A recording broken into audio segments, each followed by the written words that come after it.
Good morning sa lahat. Tara mabilis ang liat and design ng ating prayers for the GC guys. Using cellphone tayo, Docs apps and slides apps ang ating ginagamit na pang design. Dito muna tayo sa Docs apps. Open natin yung ating 2024 October prayers for the GC. Scroll down tayo. And then, pindutin lang yung lapis dyan para ma-edit na yan. So today is 04 October 2024. Ang ating font is Comforta. Size 14, text color, size 14. Text color ay orange, highlight color is blue. Naka-bold, naka-italic po yan. So, naka-type na yan guys. From Family GC, yung mga gustong sumali sa Family GC, pakikontak yung aming founder, Harry B. De La Cruz, or yung mga admins, co-founder Moti, admins Roger Pakatang, Aileen Samarin, Aiki Akma, Sarah Golingan, Nanay Elsa Samarica, at ang inyong lingkod, Ralph Bayon Pag-Vlogs.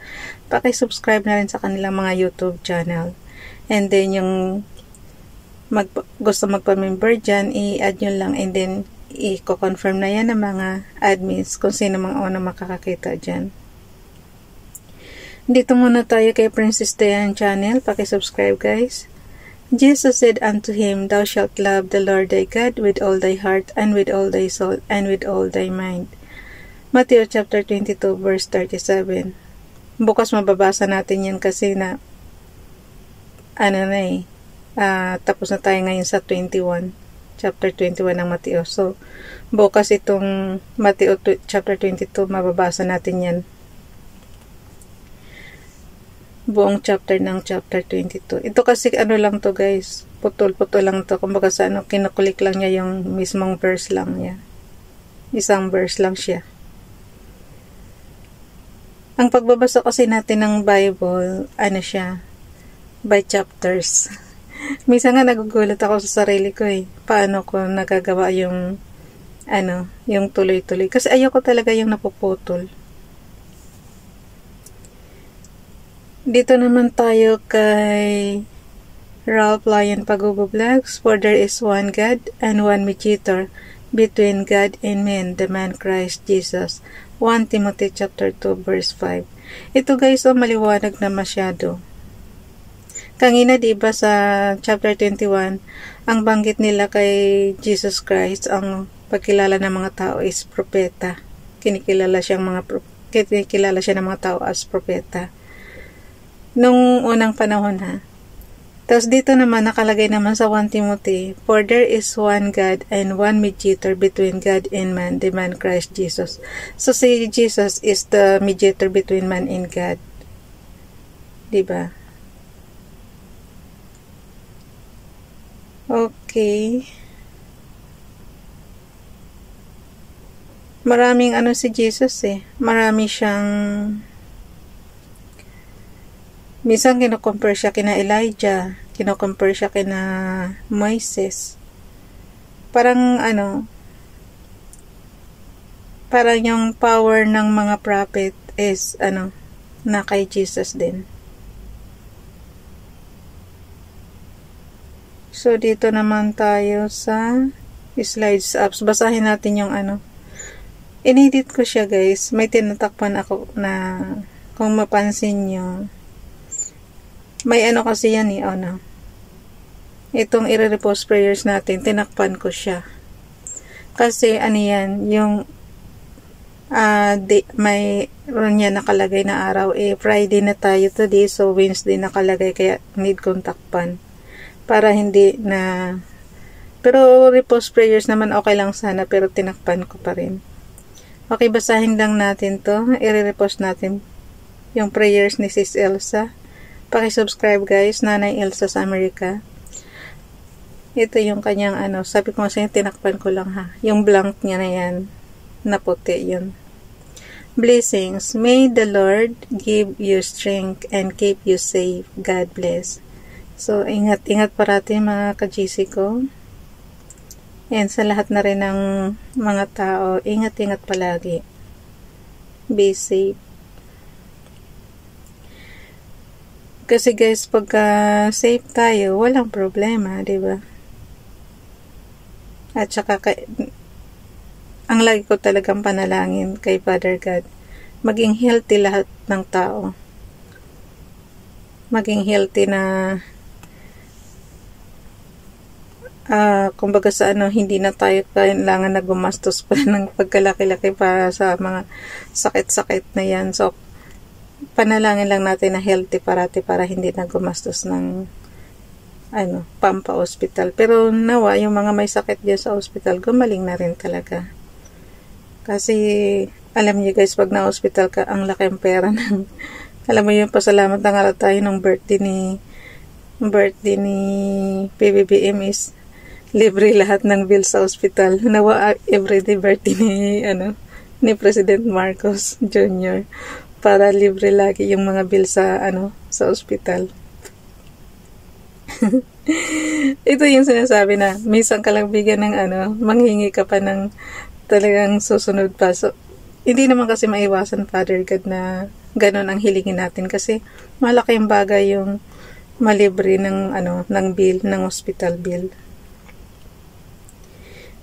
Siguro sabi ni Father God, pinagbigyan lang kayo ng isang beses, sumiling na naman kayo ng panibago, pambihira.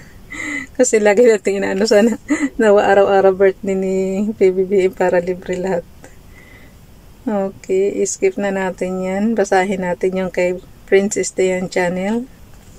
A true witness delivereth souls, but a deceitful witness speaketh lies. Proverbs chapter 14 verse 25. Ayan, yung mga yung mga deceitful.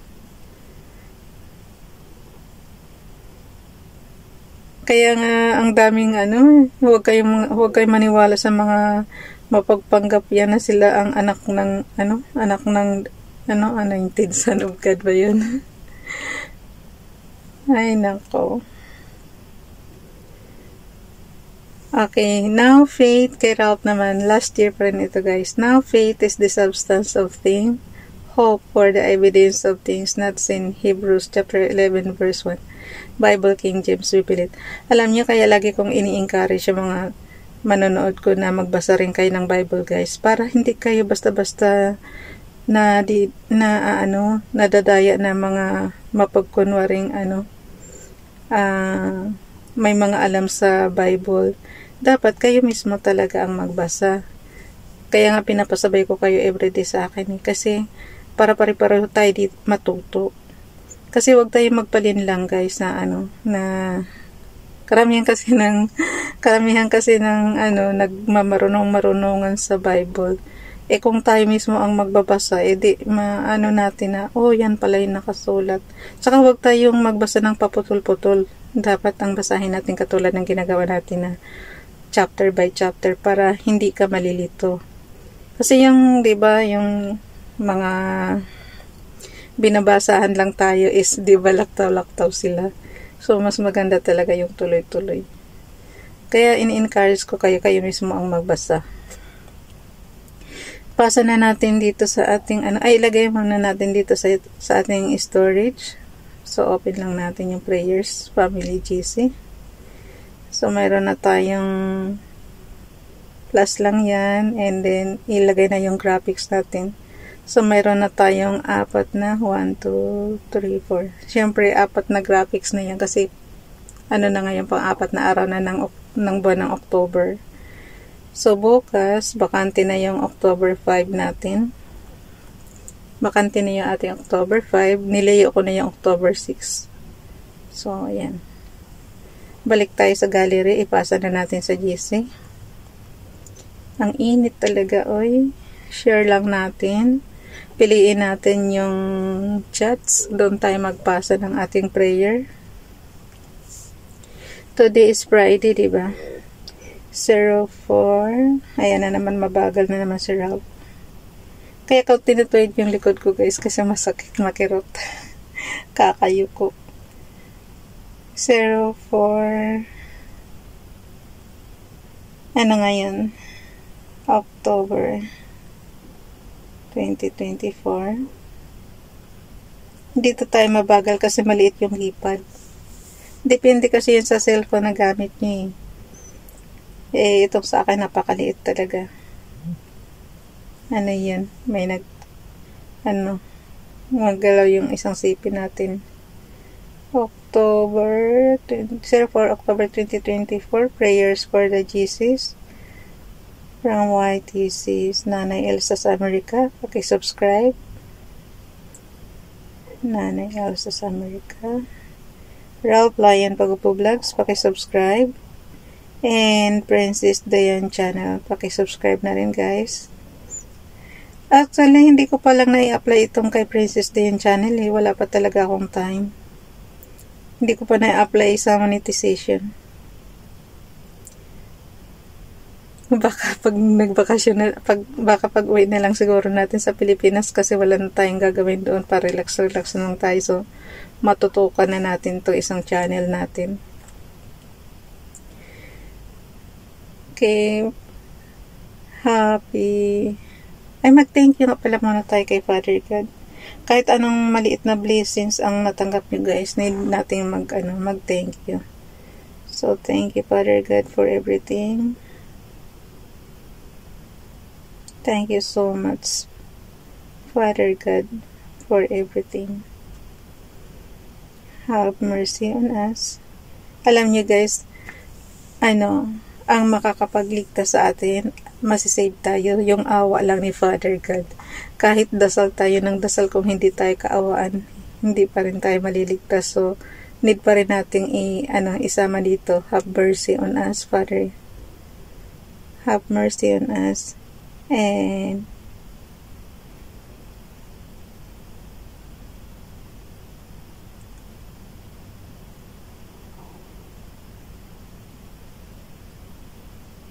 keep us safe. Keep safe. And God bless.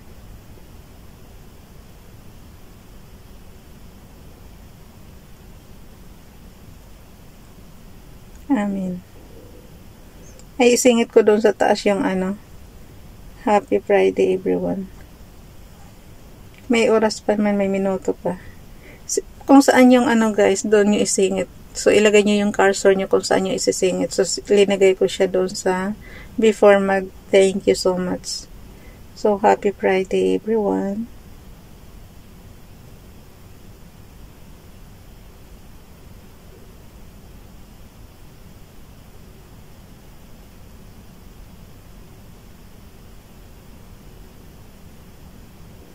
And thank you so much, Father God, for everything.